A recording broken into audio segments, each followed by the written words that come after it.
HOA built a wall on my private land during my honeymoon, thinking I would surrender.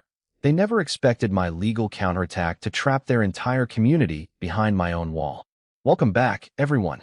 Before today's story begins, I want to thank each and every one of you for being here.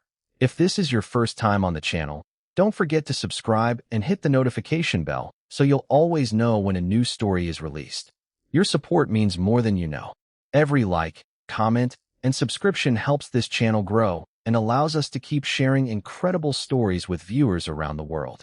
And before we begin, tell me this: where are you watching from today? Drop your location in the comments. I always enjoy seeing how far these stories travel. Now, grab a comfortable seat, relax, and let's dive into today's unforgettable story. The strangest thing about losing control of your own property is realizing the people taking it from you truly believe they're doing you a favor. The first sound I heard was the sharp crack of concrete hitting the ground. Then came the low mechanical growl of a construction truck sitting where my garden used to be. I was standing there barefoot, still carrying the quiet happiness of my honeymoon, staring at a wall that had no right to exist. The smell of fresh cement mixed with the morning air, but instead of feeling like the beginning of a new chapter, it felt like someone had written over my life without asking. My name is Ethan Caldwell, and 6 weeks after marrying my wife Claire, I thought we had finally found the place where we would build our future.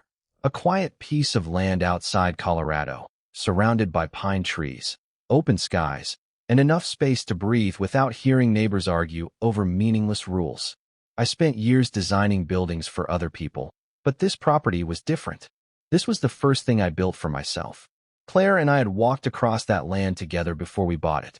She held my hand while we stood near the old oak tree at the edge of the property, imagining where our future children might play. The ground beneath our feet wasn't just dirt.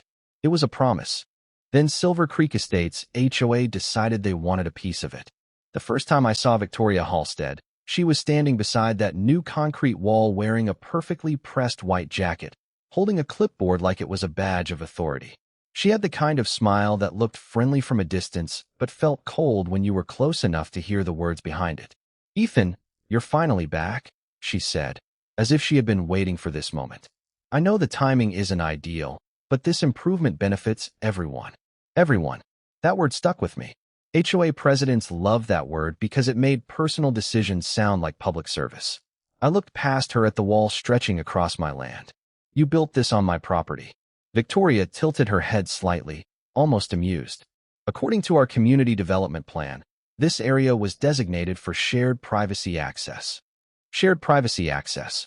Another phrase that sounded official until you realized it meant absolutely nothing. Claire stepped beside me, her fingers tightening around mine. She didn't say anything, but I could feel the confusion and anger building. This was supposed to be our honeymoon homecoming. Instead, we were standing in front of strangers who had decided they owned a piece of our dream. I pulled out my phone and opened the property survey. The boundary line was clear. The measurements were clear. The land was mine. But Victoria didn't look worried. That was the part that bothered me most. She wasn't surprised. She wasn't nervous. She looked confident, like she had already won. "You should think carefully before making this difficult," she said softly. "The HOA has a lot of resources." I remember looking at that wall again. The concrete was still fresh. The surface was rough.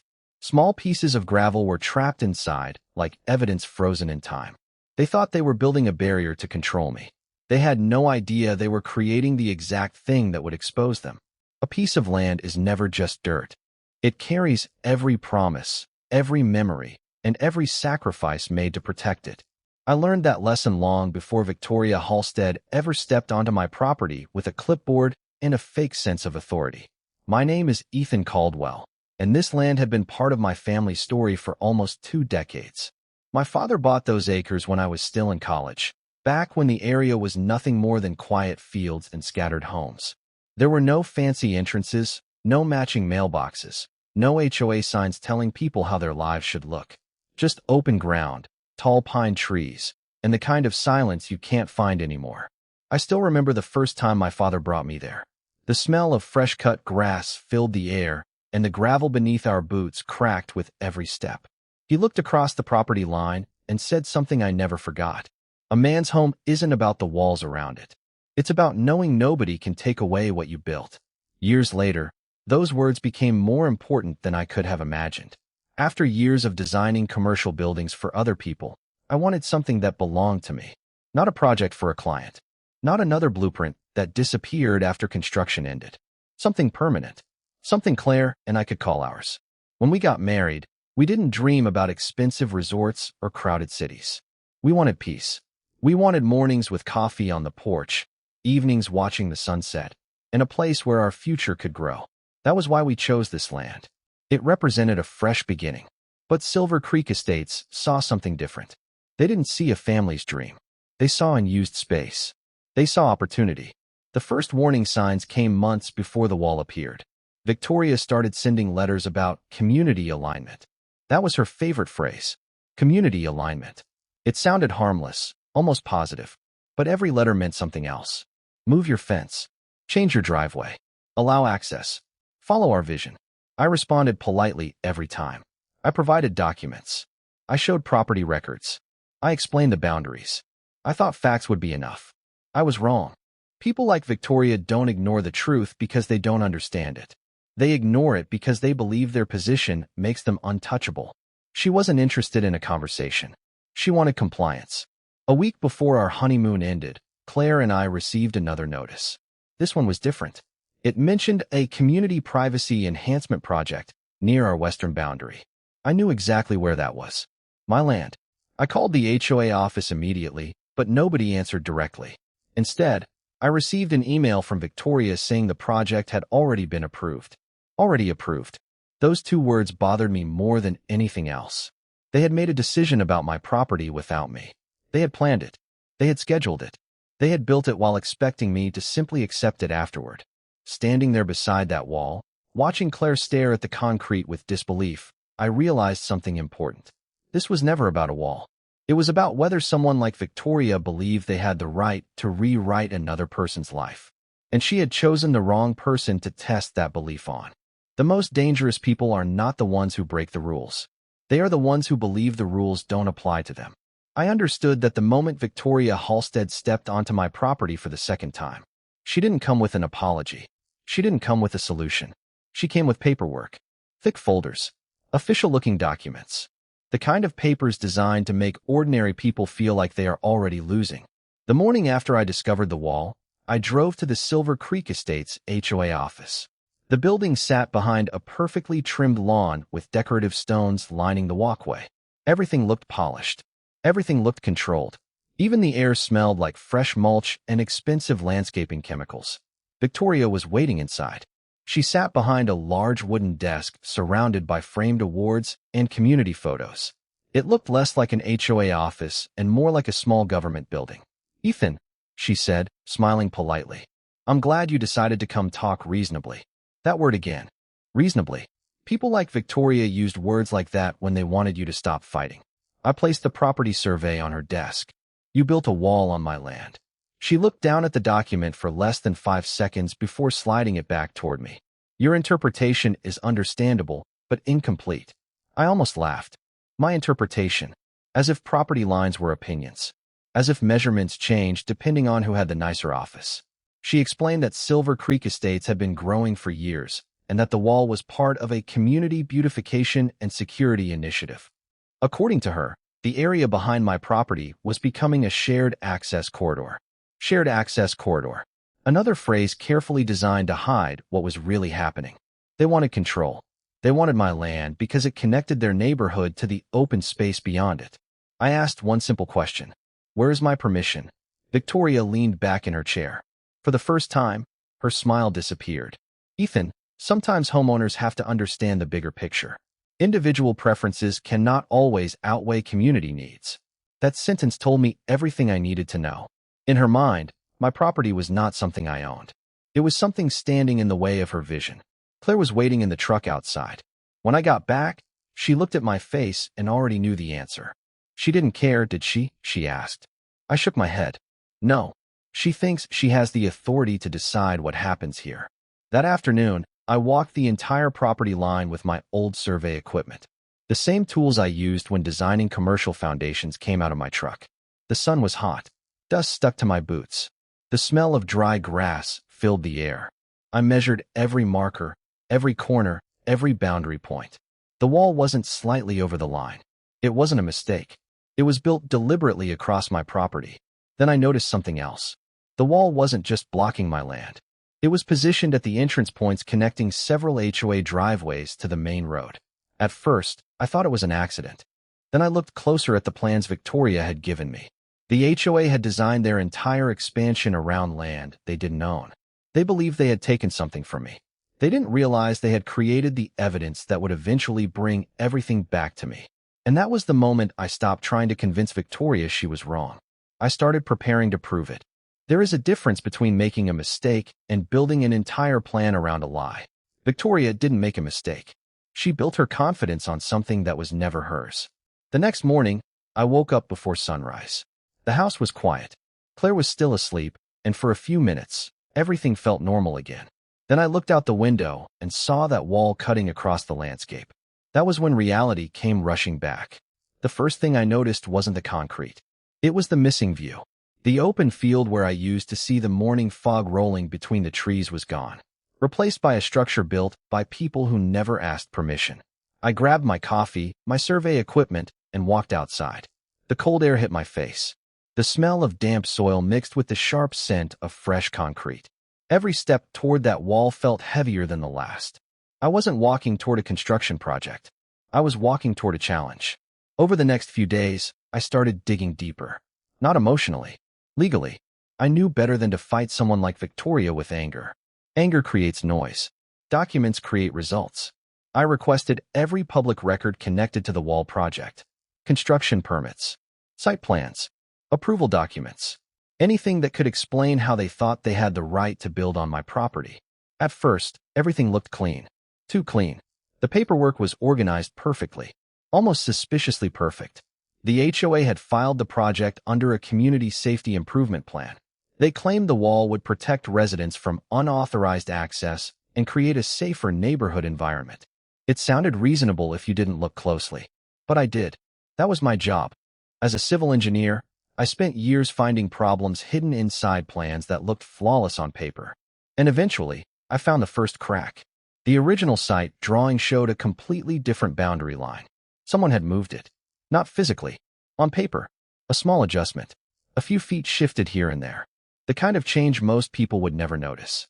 But those few feet turned my property into community space. I printed the documents and placed them side by side on my kitchen table. Claire stood beside me, looking at the pages. "They changed the map," she whispered. I nodded. And they expected nobody to check. That night, I searched through old records my father kept. He was the kind of man who saved everything. Tax documents, survey reports, receipts from repairs. He believed paper was proof, and proof mattered. Buried inside an old folder, I found the original property survey from 20 years earlier. The same boundaries, the same measurements, the same land that Victoria now claimed belonged to everyone. I sat there for a long time, staring at that document. Not because I was surprised, because I finally understood how they operated. They didn't need everyone to believe them. They only needed enough people to assume they were right. The next morning, I drove back to Silver Creek Estates. This time, I wasn't asking questions. I was observing. I noticed something I hadn't paid attention to before. Several HOA driveways connected directly behind the wall. Their entire expansion depended on crossing the exact section of land they had taken from me. Victoria thought she was creating a barrier to control my property. She never considered that the same barrier could reveal who actually controlled the ground beneath it. That was the moment my frustration turned into something else. A plan. Because if Victoria wanted to build walls, I was going to show her what a real property boundary looked like. Sometimes losing is exactly what you need to make your opponent feel safe. Because when they believe they have already won, they stop looking for the trap they built themselves. I learned that lesson during the weeks after I discovered the altered documents. I had the evidence. I had the original survey. I had proof that Victoria Halstead and the Silver Creek Estates HOA had crossed onto my property. But having the truth and proving the truth are two very different things. Victoria knew that. She wasn't afraid of being wrong. She was counting on the process being slow enough that most people would give up before reaching the finish line. That was how she operated. Pressure. Paperwork. Delays. Make people tired until they stopped fighting. The first attorney I contacted looked over the documents and shook his head. You have a strong case, he said. Those words should have made me feel better. They didn't, because right after saying that, he explained how expensive and time-consuming it could become. Court filings, experts, hearings, appeals, months, maybe years. Meanwhile, the wall would remain standing.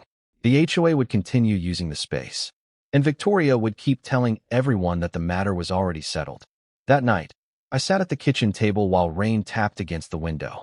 The smell of coffee filled the room, but I barely tasted it. Claire watched me organize the documents again and again.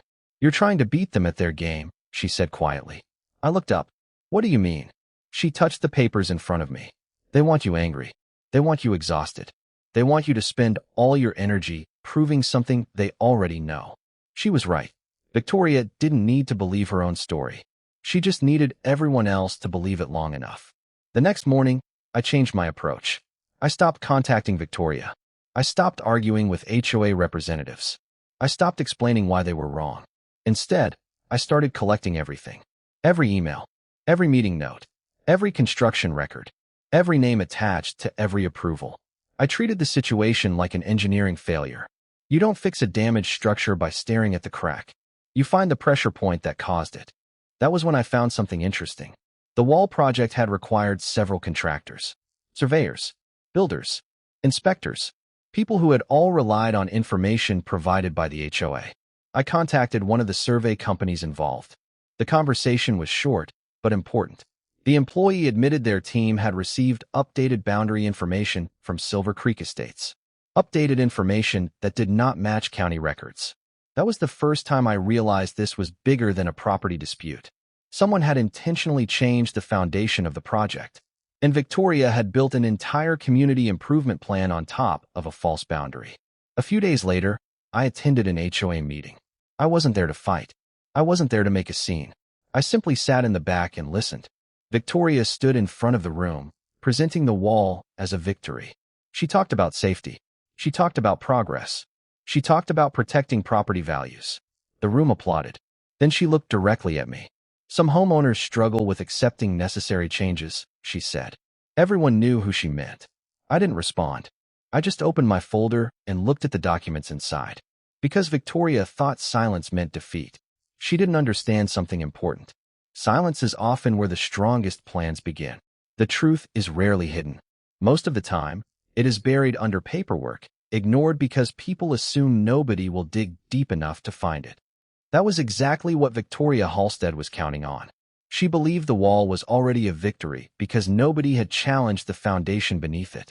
But foundations are what I understand. They are what I spend my career analyzing. And once I started looking deeper, I found the weakness holding her entire plan together. I spent the next several days inside county records offices, reviewing documents line by line. The smell of old paper filled the room. The sound of printers running in the background blended with the quiet tapping of my keyboard. To most people, those files looked boring. To me, they were a blueprint of everything Victoria tried to hide. The first major discovery came from the original land development agreement for Silver Creek Estates. The HOA had permission to maintain certain shared areas, but there was one important detail they ignored. They had no authority over privately owned parcels outside their recorded boundaries. My property was never part of their expansion zone. They knew that. The documents proved it. But Victoria had created a different story. She convinced residents that the wall was protecting the neighborhood. She convinced contractors they were working inside approved areas. She convinced everyone except the one person who actually owned the land. I took copies of every document and placed them in a folder on my desk. It wasn't a dramatic moment. No shouting. No celebration. Just a quiet realization that the balance had changed. For the first time since this started, Victoria wasn't controlling the situation. The paperwork was. But I still needed one more piece. The wall itself. I returned to the property with my measurements and studied the structure again. The afternoon sun reflected off the concrete surface, and small cracks were already appearing where the builders had rushed the work. I walked along the entire length, checking every connection point. Then I noticed something I hadn't seen before. The wall wasn't only built on my land. It was positioned in a way that redirected access for several HOA homes. Their driveways, their delivery routes, and even their emergency access plans depended on crossing through the exact section of property they had taken. They had not just built a wall. They had created a dependency. Victoria thought she was separating my land from the community.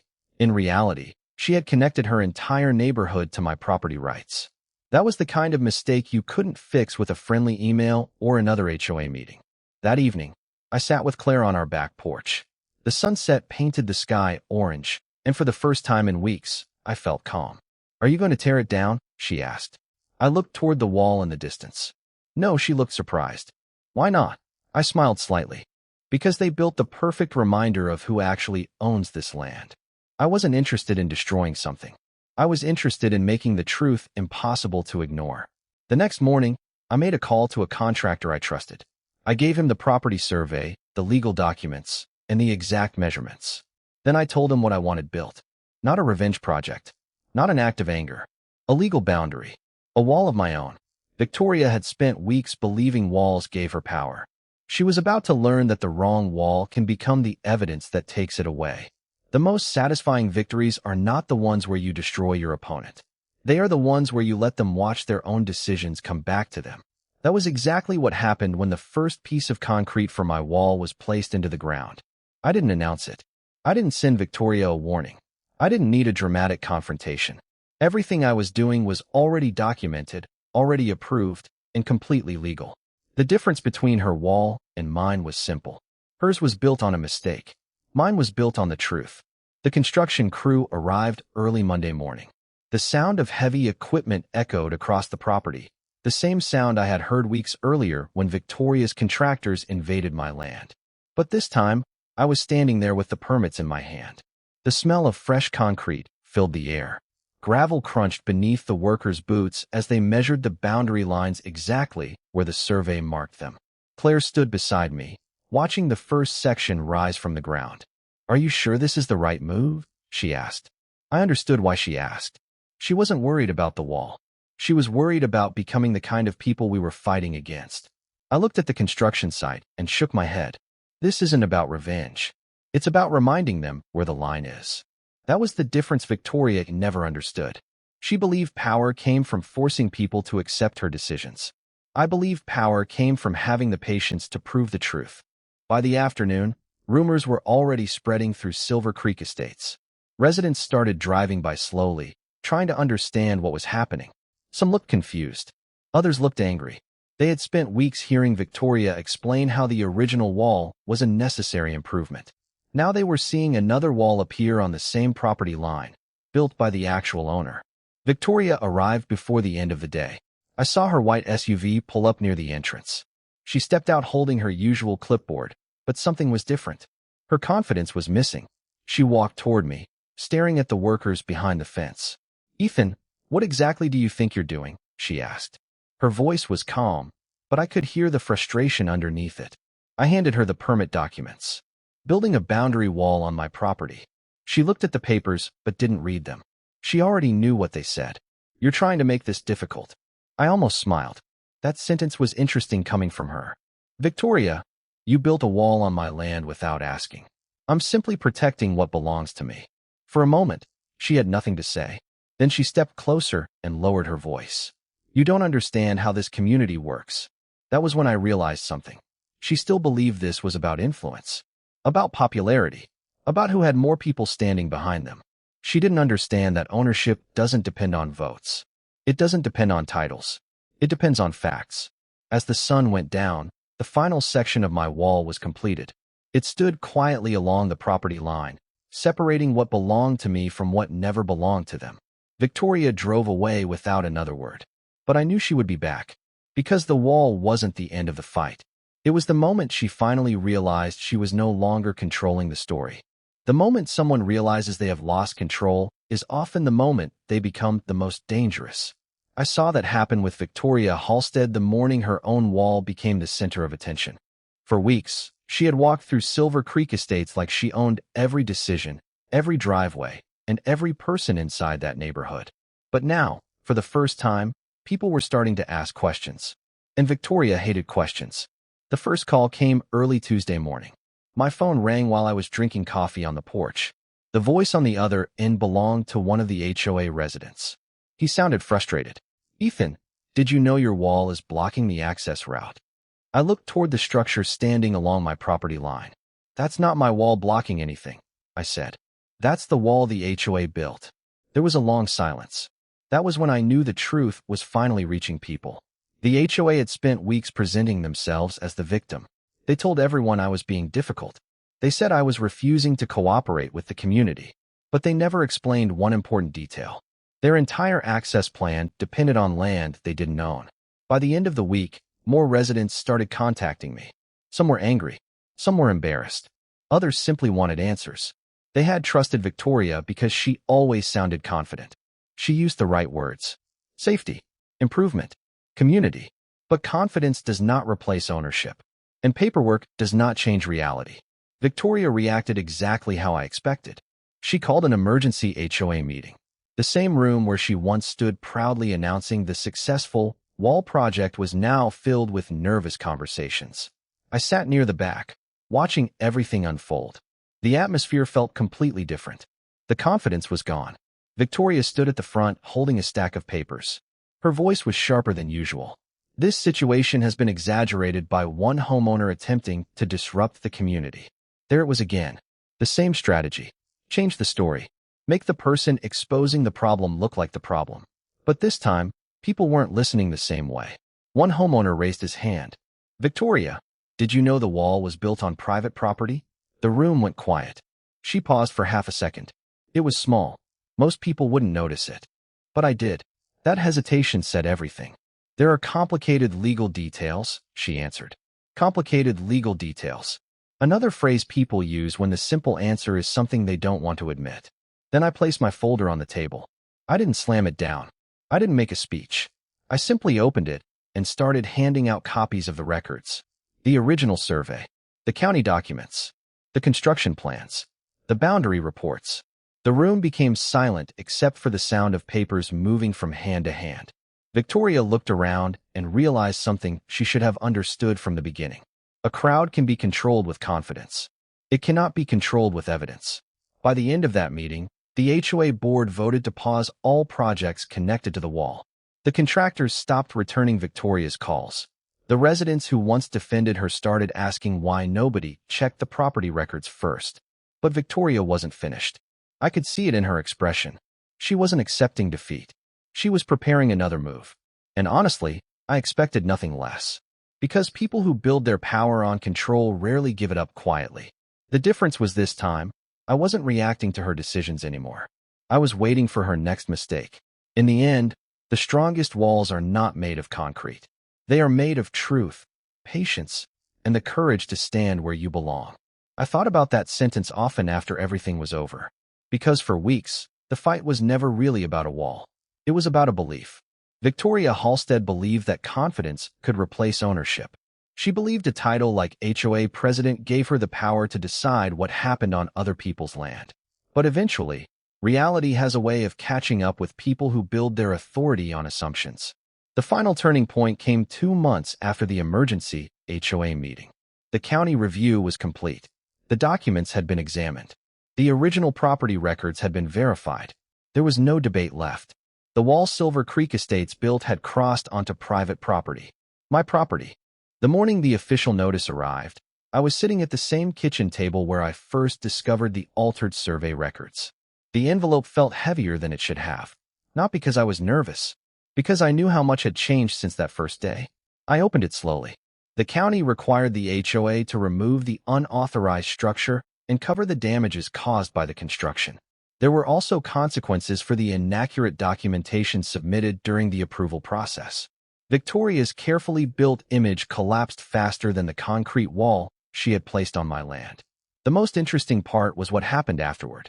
People expected me to celebrate. They expected anger. They expected me to take revenge. But honestly, I felt something different. Relief. Because I never wanted to defeat a neighborhood. I wanted to protect my home. I wanted Claire and me to enjoy the place we worked so hard to create. A few weeks later, the original wall was removed.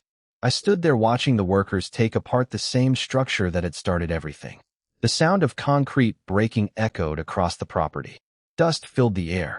Pieces of the wall that once represented arrogance were slowly becoming nothing more than debris. Claire stood beside me, holding my hand. "Do you think they learned anything?" she asked. I looked toward Silver Creek Estates. Some residents had apologized. Others avoided eye contact. But I knew the answer wasn't really about Victoria. People like her don't always learn because they lose. Sometimes they only learn when they finally understand why they lost. My wall remained. Not as a weapon, not as a warning. It became the official boundary between my property and the HOA land. The same wall Victoria thought would prove her control became the symbol that proved mine. Months later, Claire and I finally had the peaceful homecoming we imagined during our honeymoon. We sat outside under the old oak tree, drinking coffee while the morning breeze moved through the grass. The sound of birds replaced the sound of construction trucks. The smell of fresh earth replaced the smell of concrete. It was quiet again, and that quiet felt earned. Looking back, I realized something important. People who abuse authority often believe their power comes from making others afraid. But real strength doesn't need intimidation. It doesn't need a title. It doesn't need a crowd behind it. It only needs the truth. Victoria built a wall because she thought she could control my land. I built one because I knew exactly where the line was. And that was the difference. Justice isn't loud. It's patient. It waits. It gathers evidence. And when the moment comes, it stands exactly where it belongs.